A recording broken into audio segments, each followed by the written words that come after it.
Hello students. Good evening sir. हाँ, good evening sir. Good evening good evening. सबसे पहले आपको हमारे एजुकेशन चैनल कॉमर्स चॉइस में आप सभी का स्वागत है और इस चैनल के माध्यम से आप सभी के बीच में कॉमर्स से संबंधित सारी जानकारियां पहुंचाई जा रही है। तो आज का क्लास जो हम लोग जिस पॉइंट पर डिस्कशन कर रहे थे पूर्व के क्लास में, वह हमारा रिटायरमेंट ऑफ ए पार्टनर था। तो इसमें से एक्चुअली थोड़ी देर बातें हम कर लेते हैं कि एक्चुअली रिटायरमेंट किस अवस्था में होता है और ये इसकी भूमिका पार्टनरशिप में क्या है। तो जैसा आप लोग सभी लोग जानते हैं कि पार्टनरशिप जो संस्था जो है वह संस्था में कम से कम सदस्यों की संख्या जो होती है वह 2 होती है। मतलब ऑनरशिप होता है, प्रोप्राइटरशिप होता है जो उस संस्था का, वह 2 व्यक्तियों के हाथों में होता है। अगर उस संस्था में अगर कहे कोई इंसान कि हम एक व्यक्ति रह करके हम पार्टनरशिप चलाएंगे तो इट इज इम्पॉसिबल। किस लिए इम्पॉसिबल है कि यह पार्टनरशिप संस्था जो चलता है भारत में, उसके लिए भारतीय साझेदारी अधिनियम 1932 के अधिनियम के तहत में संचालित होता है। अगर उस अधिनियम के तहत में जितनी सारी शर्तें और नियम है उस चीज का अवलोकन ना किया जाए, उस चीज का निरीक्षण ना किया जाए, उसका अनुपालन ना किया जाए तो वह संस्था वैधानिक ना हो करके अवैधानिक हो जाती है। इसलिए कहा जाता है कि एक पार्टनरशिप में कम से कम सदस्यों की संख्या 2 होनी चाहिए और अधिकतम 20 सदस्य होने चाहिए, जो पूर्व के क्लास में मैं कई बार इस बात पर डिस्कशन कर चुका हूं। तो एक्चुअली यहाँ पर पॉइंट है कि रिटायरमेंट क्यों होता है, ये रिटायरमेंट होने का रीजन क्या है, what is the reason of retirement of a partner from any partnership firm. तो रिटायरमेंट क्या मीन्स है, तो जैसे इसके एक एग्जांपल के जरिए में समझा जा सकता है कि सपोज 3 पार्टनर है ए, बी और सी। तो ये पार्टनरशिप का एक बहुत बड़ा अवगुण है कि जिस समय ये साझेदारी संस्था का जन्म दिया जाता है तो उस समय जितने सारे साझेदार रहते हैं एक दूसरे के प्रति विश्वास का बुनियाद बहुत ही गहरा रहता है। मतलब विश्वास एक दूसरे के प्रति पूर्ण रहता है, माने बहुत ही अच्छा रहता है। लेकिन वक्त जैसे जैसे जैसे जैसे बीतते जाता है उसके बीच में जो विश्वास का बुनियाद है उसमें धीरे धीरे दरार होना चालू हो जाता है, मतलब कमजोर होना चालू हो जाता है। और एक वक्त ऐसा आता है कि विश्वास के बुनियाद पर एक दरार पड़ जाता है, यानी कि उसमें शंका एक दूसरे प्रति होने लगती है और यह प्रस्फुटित हो जाता है क्या कि अब हम आप लोगों के साथ में हम काम करना नहीं चाहते हैं। सपोज ए, बी और सी काम कर रहे थे, बी को ये शंका हुआ कि अब ये सी और ए जो है सो हमारे साथ गलत व्यवहार कर रहा है, तो अब इस फर्म में हम रहना नहीं चाहते हैं। एक पहला। दूसरा परिस्थिति हो सकता है क्या कि बी की शारीरिक अवस्था खराब हो गई हो, वह काम के प्रति रुचि ना ले रहा हो, तो ऐसी अवस्था में भी बी को अवकाश दे दिया जाता है, क्योंकि वह काम करने वाला व्यक्ति नहीं रहता है, उसकी उम्र बहुत ज्यादा हो जाती है, वृद्धावस्था में चला जाता है, तो उसका रुचि कम हो जाता है। तो ऐसी अवस्था में बी को एक सम्मान पूर्वक तरीके से रिटायरमेंट दे दिया जाता है। तो जिस तारीख को रिटायरमेंट होता है तो बी के हिस्से में जितना उसका प्रोसीड्स होता है, जितना उसका शेयर होता है, वह अच्छी तरीके से हिसाब करके बी को दे दिया जाता है। और कल के तारीख में ए और सी जो होता है सो हमारा कंटिन्यू पार्टनर होता है, वह कंटिन्यू पार्टनर इस फर्म को संचालित करता है। तो इसी अवस्था में रिटायरमेंट का सिचुएशन खड़ा होता है। तो जब हम लोग याद होने चाहिए आप लोगों को कि एडमिशन ऑफ ए पार्टनरशिप जब चैप्टर पढ़ाया जा रहा था उस समय आप लोगों के बीच में निकाला जाता था सैक्रिफाइसिंग रेशियो, ना कि गेनिंग रेशियो। मतलब इट मींस क्या हुआ कि एडमिशन ऑफ ए पार्टनरशिप जब होता है तो उस समय सैक्रिफाइसिंग रेशियो निकाला जाता है, और रिटायरमेंट ऑफ ए पार्टनरशिप का अवस्था आता है तो उस समय गेनिंग रेशियो निकाला जाता है, और डेथ ऑफ ए पार्टनरशिप रहेगा तो उस समय भी हमें गेनिंग रेशियो निकालना पड़ेगा। क्वेश्चन नंबर 28 में कहा हुआ है कि एक्स, वाई और जेड जो 3 पार्टनर है उसका रेशियो दिया हुआ है 5:3:2 और बैलेंस शीट दिया हुआ है और एडजस्टमेंट में क्या दिया हुआ है कि Y sells his share of goodwill to X for 8,000 and Z for 4,000। तो इसको हम लोग देखते हैं इस प्रकार से। क्वेश्चन नंबर 28, एक्स वाई और जेड, एक्स वाई और जेड, इसका रेशियो हमारा दिया हुआ है 5:3:2 when y retires from firm, the new profit sharing ratio will be, क्या हो जाएगा आपका? एडजस्टमेंट में किसी प्रकार की बातें नहीं क्या हुआ है, तो यहाँ पर y रिटायर कर रहा है, इट मीन्स इसका था शेयर 3, तो बचेगा 5:2। ओके, तो नया रेशियो आपको मिल चुका है। तो गेनिंग रेशियो बराबर हो जाएगा आपका, gaining ratio equal to new ratio minus old ratio. Okay, for x और फॉर z। तो किसी ने पूछा कि y का क्यों नहीं निकलेगा सर? इसलिए नहीं निकलेगा कि y तो ये रिटायर हो जा रहा है, मतलब ये छोड़ के चला जा रहा है, तो अब कंटिन्यू पार्टनर मेरा x और z हो जाएगा। तो न्यू रेशियो हमारा कितना होगा? 5 and 2, it means 5/7 and 2/7। Okay, and old ratio will B 5 + 3 + 2, तो 5 + 3 8, 8 + 2 इट मीन्स 10, तो हो जाएगा इसका 5/10 and 2/10। 10 and 7 LCM will be 70, 70 divided by 7 it means 10, 10 into 5 is equal to 50, minus 70 divided by 10 it means 7, 7 into 5 is equal to 35, subtract amount, subtract figure will be 15/70, 7 and 10 LCM will be also 70, 70 divided by 7 it means 10, 10 into 2 is equal to 20, minus 70 divided by 10 it means 7, 7 into 2 is equal to 14, that means 6/70, 70। okay, so 15/70 and 6/70, denominator of the both fractions are the same, so we can use according to the ratios rule 15:6, short format ratio 3 into 2 it means 6 and 3 into 5 is equal to 5। मतलब आपको बताया गया है कि अनुपात में किसी भी संख्या से भाग या गुना करने पर उसके रिजल्ट में किसी प्रकार का परिवर्तन नहीं होता है। तो यहाँ पर एक और मामला है क्या कि गुडविल जो दिया हुआ है वह आपका Y sells share of goodwill to X and Z, तो ये आपका रिवैल्यूएशन अकाउंट एक बनाया जाएगा और इसके बारे में गुडविल का चर्चा पार्टनर्स कैपिटल अकाउंट बनाने के पहले करेंगे। तो हम लोग पहले रिवैल्यूएशन अकाउंट बनाने का कोशिश करते हैं। रिवैल्यूएशन अकाउंट, रिवैल्यूएशन अकाउंट के बारे में बोला हुआ है कैसे कैसे किस संपत्ति में लाभ हुआ और किस संपत्ति में हानि हुआ, इसका ब्यौरा रिवैल्यूएशन अकाउंट में शो किया जाता है। क्यों? क्योंकि रिवैल्यूएशन अकाउंट का नेचर होता है नॉमिनल अकाउंट जैसा, और नॉमिनल अकाउंट का सूत्र होता है debit all expenses and losses and credit all income and gains. तो देखिए एडजस्टमेंट नंबर 2 में दिया हुआ है कि stock to be appreciated by 20%, तो यहाँ बाई हो जाएगा स्टॉक, क्योंकि एप्रिसिएशन जब हुआ, वृद्धि हुआ है, तो इसे फायदा हुआ, तो फायदे को हम लोग क्रेडिट साइड में दिखाएंगे।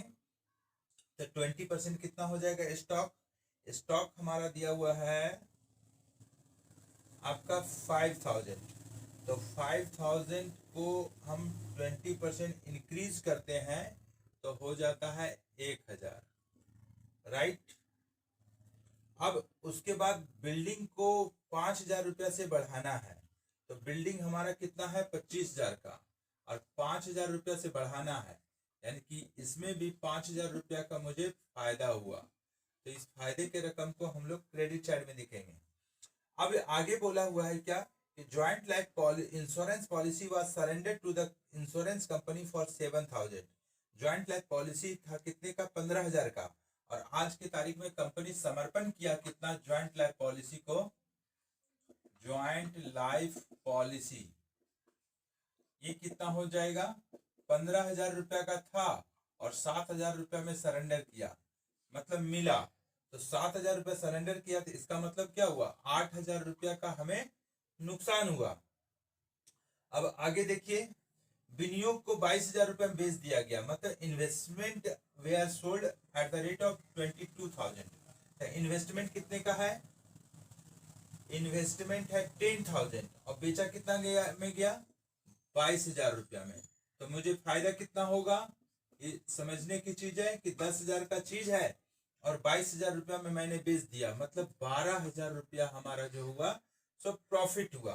अब देखिए आगे क्या होता है,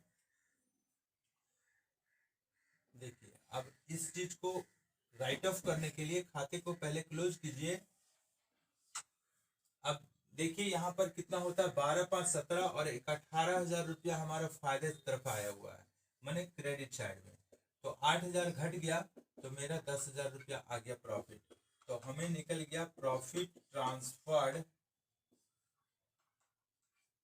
टू पार्टनर्स कैपिटल अकाउंट। तो ये जो आया हुआ है ये एडजस्टमेंट हमारा पुराना है, यानी पुराना चीज पुराना अनुपात में निकाला जाता है। तो कितने साझेदार थे? एक्स वाई और जेड थे। एक्स वाई और जेड क्या रेशियो है? 5/10, 3/10 और 2/10। तो जब 10,000 को डिवाइड करना है तो 10 से भाग देंगे तो 1,000 आएगा। 1,000 गुना 2 बराबर 2,000, 1,000 गुना 3 बराबर 3,000, 1,000 गुना 5 बराबर 5,000। अब सभी को जोड़िएगा तो देखिए 10,000 आ जाएगा, मतलब एक खाता बन के रेडी हो गया। तो अब आया मामला क्या चीज और बनाना है आपको? Partners capital account. तो पार्टनर्स कैपिटल अकाउंट बनाने के लिए हमें क्या करना पड़ेगा? तो गुडविल का भी एंट्री किया जाता है। तो यहाँ पर आ रहा है बात क्या कि जेड नहीं, वाई जो रिटायर किया है, वाई एक्स को 8,000 रुपये में बेच दिया है, मैंने कंटिन्यू पार्टनर कैपिटल अकाउंट दिया, X capital account DR, X capital account DR, Y capital account नहीं, Z capital account DR to Y capital account. ये रफ वर्क किए हुए हैं क्योंकि पार्टनर्स कैपिटल अकाउंट में आपको समझने में आसानी होगा। तो कितना कितना में बेचा? ये 8,000 रुपया में एक्स को और 4,000 रुपया में जेड को। तो इसका तो 12,000 रुपया आपको पहले भी बता चुके हैं कि continuing partners capital account DR to retiring partners capital account होता है। तो यहाँ पर अब क्या बनाएंगे हम लोग? Partners capital account, partners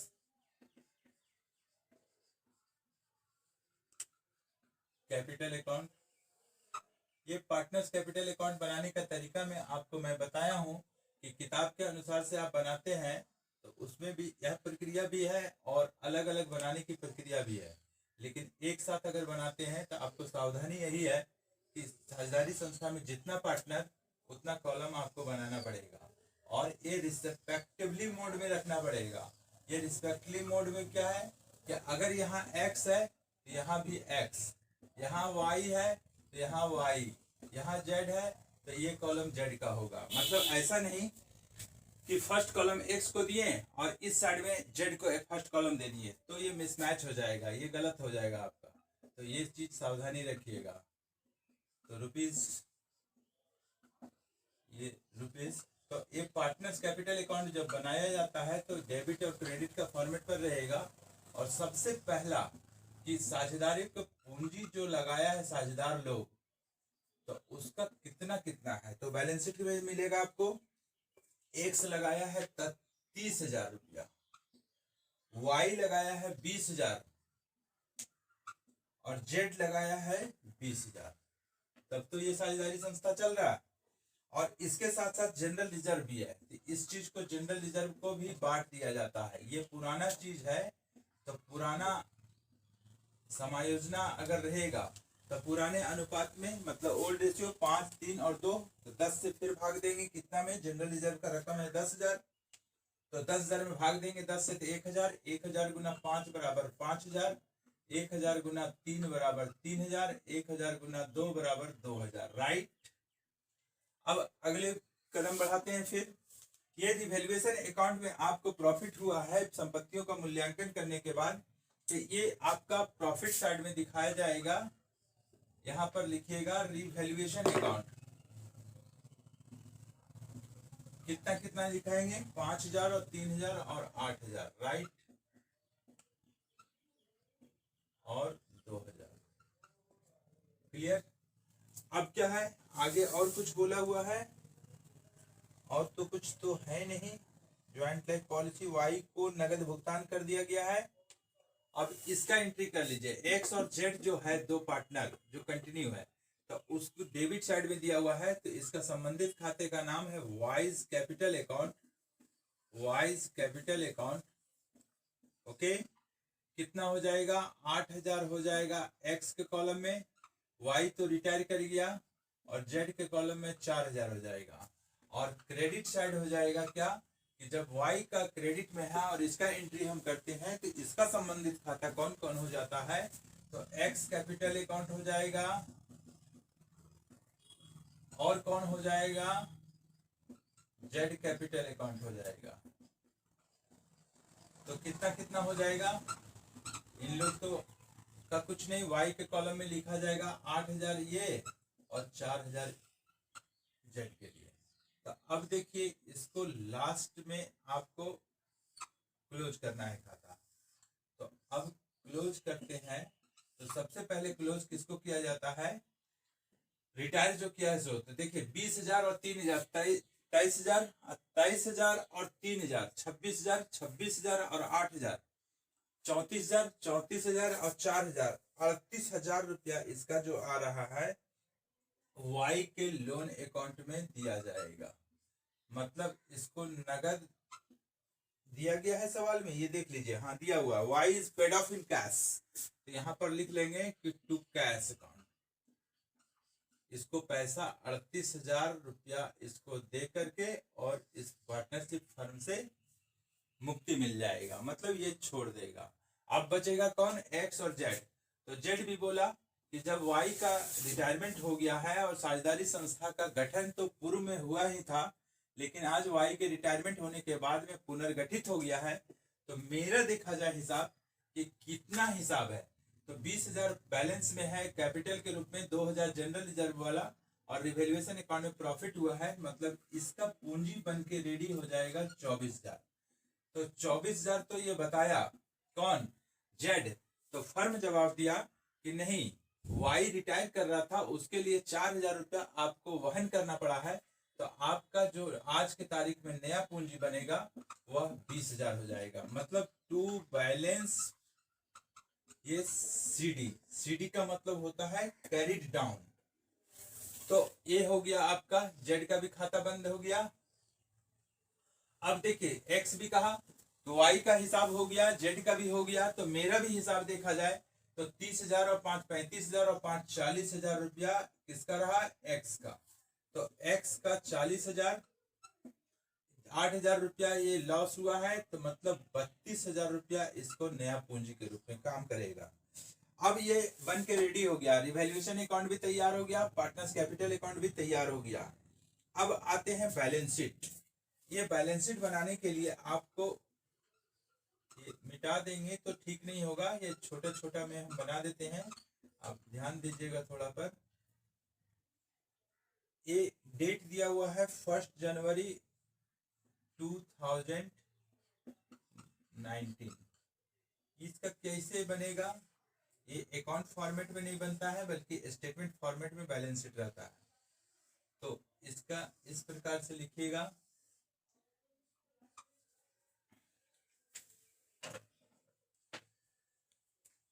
this side capital and liabilities, amounts, assets, and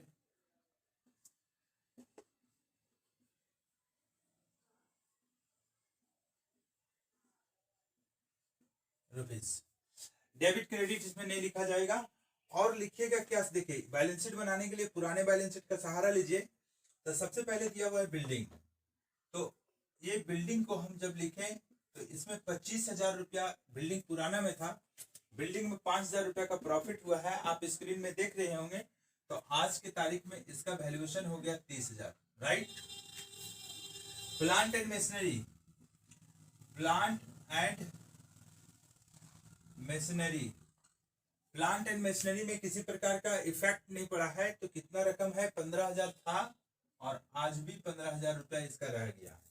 investment हमारा कितना दिया हुआ है, इन्वेस्टमेंट पुराने बैलेंस शीट में दिया हुआ है 10,000 और बेचा कितना में गया था, 12,000 रुपया का प्रॉफिट पर, मतलब 22,000 में बेचा गया था। तो आज के तारीख में हमारा 22,000 हो गया। ओके, नेक्स्ट स्टेप में ज्वाइंट लाइफ पॉलिसी 15,000 है, 8,000 नुकसान करके हमें फायदा ना होकर के नुकसान हुआ, तो हमें बचा कितना, 7,000 रुपया। ये 8,000 का नुकसान हुआ है, 7,000 रुपया बचा। 15,000 का ज्वाइंट लाइफ पॉलिसी था। उसके बाद देखिए देनदार, देनदार का मतलब हुआ डेटर्स इंग्लिश में, इसमें किसी प्रकार का इफेक्ट नहीं है, मतलब 10,000 रुपया ज्यों का त्यों रह जाएगा। स्टॉक में देखिए, स्टॉक में किसी प्रकार का फ्लक्चुएशन हुआ है, 5,000 का था और स्टॉक में 1,000 रुपया का वृद्धि हुआ, मतलब 6,000 रुपया हो गया। ओके, कैश में हमारा कितना है, 10,000 है, कैश हमारा 10,000 है और कैश दिया गया है कितना, इसमें से हम लोग थोड़ा सा हिसाब करेंगे कि कैश कितना बचा हुआ है। सो अब इस साइड देखिए, वाई का लोन अकाउंट, वाई का लोन अकाउंट नहीं है बल्कि कैश पेमेंट हो गया है। अब इस साइड में हम लोग देख लेते हैं, जनरल रिजर्व भी समाप्त हो गया आपका, कैपिटल्स आपका दिया हुआ है, किसका किसका कैपिटल्स बचेगा, तो एक्स का बचेगा और जेड का बचेगा। कितना एक्स का हो जाएगा, 32,000 रुपया और इसका कितना हो जाएगा, 20,000।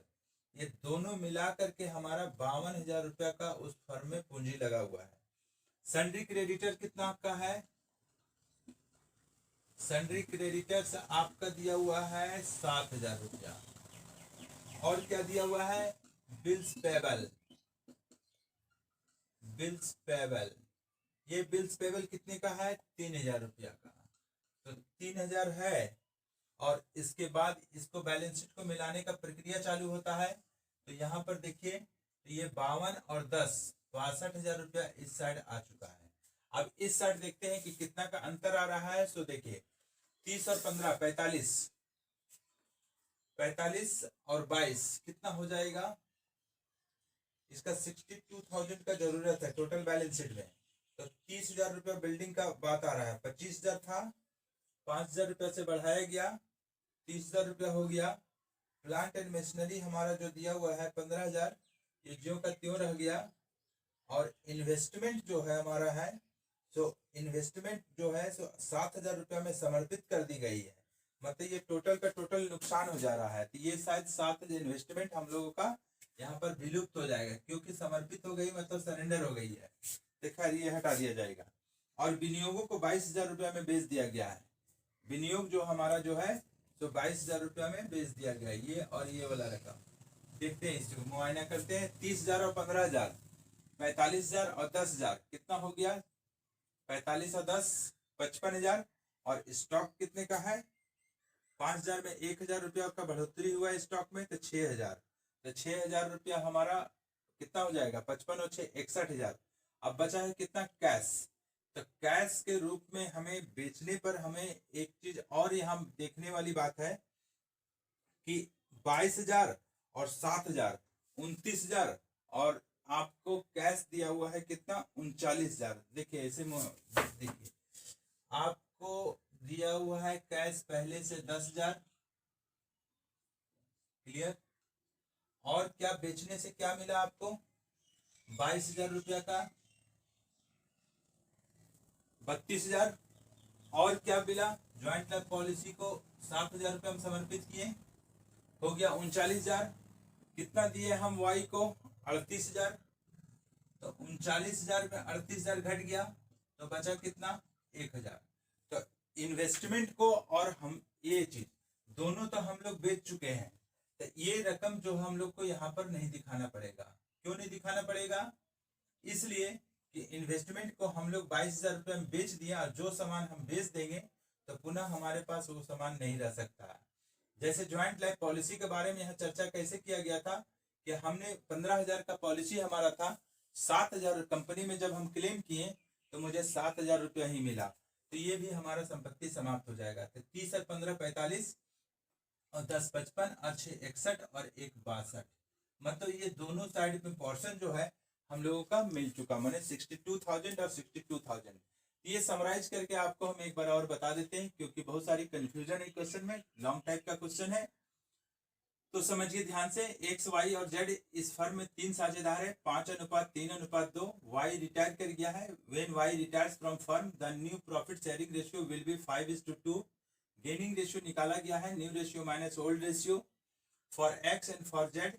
इस प्रकार से हम लोग न्यू रेशियो में ओल्ड रेशियो घटा करके लाएंगे तो 15/17 या 6/17 आता है। It means 5:6, 15:6। इसको शॉर्ट फॉर्मेट रेशियो करेंगे हम लोग तो आ जाता है कितना 5:2 आ जाता है। मतलब अनुपात में किसी भी संख्या से गुना करेंगे या भागा देंगे तो उसके रिजल्ट में किसी प्रकार का चेंजिंग नहीं होता। अब रिवैल्यूएशन अकाउंट बनाने की जरूरत पड़ती है। The revaluation account is treated like as a nominal account, or as we know, nominal account rules debit all expenses and losses and credit all income and gains, and all type of the losses and expenditure are shown in the debit side of the revaluation account, and all type of the profit and gains are shown in the credit side of the revaluation account। मतलब क्या हुआ, इसको हिंदी में समझा देते हैं आपको कि जितने सारे आपको नुकसान हो रहा है वह रिवैल्यूएशन अकाउंट के डेबिट साइड में दिखाया जाएगा और जितने सारे प्रॉफिट हुआ है उसको क्रेडिट साइड दिखाएंगे। इस प्रश्न में आपको ज्वाइंट लाइफ पॉलिसी पहले से पड़ा हुआ था, बैलेंस शीट में 15,000 रुपया, आपको 7,000 रुपया में सरेंडर किया गया है, मतलब हमें नुकसान कितना हुआ 8,000 रुपया का हुआ, राइट। और उसी प्रकार से स्टॉक जो हमारा जो है उसमें से 1,000 रुपया का बढ़ोतरी हुई है। बिल्डिंग में 5,000 रुपया से बढ़ा देना है, मैंने वैल्यू उसका बढ़ गया है बिल्डिंग का। और इन्वेस्टमेंट को हम हमारा था 10,000 का, हमने 22,000 रुपये में बेच दिया, मतलब हमें फायदा कितना हुआ 12,000 का। क्योंकि यहाँ पर संपत्ति का मूल्य नहीं दिखाया जाता है बल्कि संपत्ति के मूल्य में हुए परिवर्तन के द्वारा जो हमारा लॉस और प्रॉफिट होता है उसको इस जगह पर शो किया जाता है। तो अब देखिए कंक्लूजन में कि अगर क्लोज करना है खाता को तो सबसे पहले अवलोकन किया जाता है कि किस साइड में हमारा ज्यादा है। जो हमारा ज्यादा रहेगा सबसे पहले हम उसको लिखेंगे, 18,000 इधर जो है और क्रेडिट साइड में, और डेबिट साइड में 18,000 में जब 8,000 को हम घटा देते हैं तो हमारा प्रॉफिट आता है। मतलब credit side is more than debit side, conclusion will be profit. And other in other way debit side is more than credit side, conclusion will be loss. मतलब डेबिट साइड क्रेडिट साइड से ज्यादा रहेगा तो आपको loss दिखाया जाएगा। यहाँ लिखिएगा to profit transfer to partners capital account X Y और जेड। तो ये 5,000, 3,000 और 2,000 कैसे आ जाएगा? ये इसलिए आएगा कि 10,000 जो हमारा जो है एक्स वाई और जेड तीनों मेहनत करके और अपना अच्छा से प्रबंधन व्यवस्था करके एक प्रॉफिट को अर्न किया था, तो तीनों की हिस्सेदारी इसको मिलेगा। तो 5:3:2 के अनुपात में 5,000, 3,000 और 2 बांटा हुआ है। क्लियर यहाँ तक? अब इसमें कहा हुआ है कि वाई जो है सो समझौता किया कि ना प्रॉफिट और ना गेनिंग रेशियो का हम ध्यान रखेंगे, बल्कि गेनिंग रेशियो 5:2 आ रहा है। लेकिन हम इस जगह पर समझौता करके वाई बोला कि हम एक्स को बेच देंगे 8,000 रुपया में अपना गुडविल और जेड को दे देंगे 4,000 गुडविल, 4,000 रुपया। ये कौन डिसीजन ले रहा है? वाई ले रहा है। वाई सेल्फ डिक्लेरेशन कर रहा है कि मैं अपने गुडविल का हिस्सा जो हमारा बन रहा है 12,000 रुपया, मैं एक्स को 8,000 में दे दूंगा और जेड को मैं 4,000 में दे दूंगा। ये कोई रूल्स पर नहीं है बल्कि इसका एग्रीमेंट पर है। तो पार्टनर्स कैपिटल अकाउंट में बनाया जाता है तो एक्स वाई जेड के लिख लेंगे हम लोग। सबसे पहले बैलेंस लिखेंगे कैपिटल अकाउंट का। जनरल रिजर्व हमारा जो 5,000 और 3,000 और 2,000 निकाला गया है, तो अमाउंट दिया हुआ है बैलेंस शीट में 10,000। तो 10,000 को बांटा जाएगा पुराना अनुपात में, तो 5,000, 3,000 और 2,000 रुपया आ जाएगा। और ठीक इसी प्रकार से रिवैल्यूएशन अकाउंट जो हमारा दिया हुआ है यहाँ पर, इसमें जो प्रॉफिट आया हुआ है डेबिट साइड, तो उसको हम लोग क्रेडिट साइड दिखाएंगे। मतलब अगर आप टेक्निकल रूप में जानना चाहते हैं तो ये समझ लीजिए, कंफ्यूज अगर होते होंगे अगर नियम अनुसार से, तो आप एक ट्रिक के अनुसार से अपना सकते हैं कि अगर डेबिट साइड वाला एंट्री करना है तो उसको क्रेडिट साइड एंट्री करेंगे, अगर क्रेडिट साइड अगर होगा उसको डेबिट साइड एंट्री करेंगे। ये फॉलो करने की कोशिश कीजिएगा। तो रिवैल्यूएशन अकाउंट में 5000, 3000 और 2000 लिख लिए। अब इसका हम पोस्टिंग करते हैं एक्स कैपिटल अकाउंट और जेड कैपिटल अकाउंट को। तो हम डेबिट साइड में हम लिखेंगे तो वाई, इसका संबंधित खाता वाई है तो वाई कैपिटल अकाउंट लिखेंगे तो एक्स के कॉलम में लिखेंगे 8000 और जेड के कॉलम में लिखेंगे 4000। राइट, यहाँ तक तो हो गया। और वाई का कैपिटल अकाउंट जो हमारा क्रेडिट है, अपने हाथों को क्रेडिट साइड रखेंगे और इसका संबंधित खाता एक्स है और जेड है तो एक्स कैपिटल अकाउंट 8000 वाई के खाते में और जेड कैपिटल अकाउंट वाई के खाते में 4000। तो अब खाता हमें बंद करना है, खाता को क्लोज करना है। तो सबसे पहले उस पार्टनर का खाता क्लोज किया जाता है जो रिटायर किया है।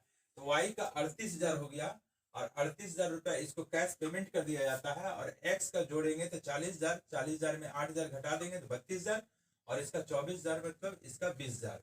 और जितना सारा हमारा एसेट्स हमारा है बिल्डिंग का 30000 रुपया, प्लांट एंड मशीनरी 15000 रुपया, डेटर्स हमारा 10000, स्टॉक 6000 और कैश में 10000 पहले से है, 22000 रुपया में बेचा गया है इन्वेस्टमेंट को, 7000 में ज्वाइंट लाइफ पॉलिसी का सरेंडर हुआ है और 38000 रुपया हम लोग इसको पेमेंट किए हुए हैं। तो इसको माइनस कर देंगे तो आ जाएगा 1000, यानी कि आपका 62000 रुपया यहाँ पर आ चुका। उसी प्रकार कैपिटल हमारा एक्स का 32000 और जेड का 20000, 52000, सन्ड्री क्रेडिटर 7000 और बिल्स पेपर 3000 मतलब 62000। इस प्रकार से ये क्वेश्चन थोड़ा सा लॉन्ग टाइप का क्वेश्चन है, इसको बढ़िया से प्रैक्टिस करके बनाइएगा। और यही आपका होमवर्क है। इससे रिलेटेड क्वेश्चन एक और है, उस चीज को भी बना लीजिएगा, मतलब 28 और 29 आप बना लीजिएगा इसको। और आज की क्लासेस में बस इतना ही बता रहा हूँ। Okay, thank you.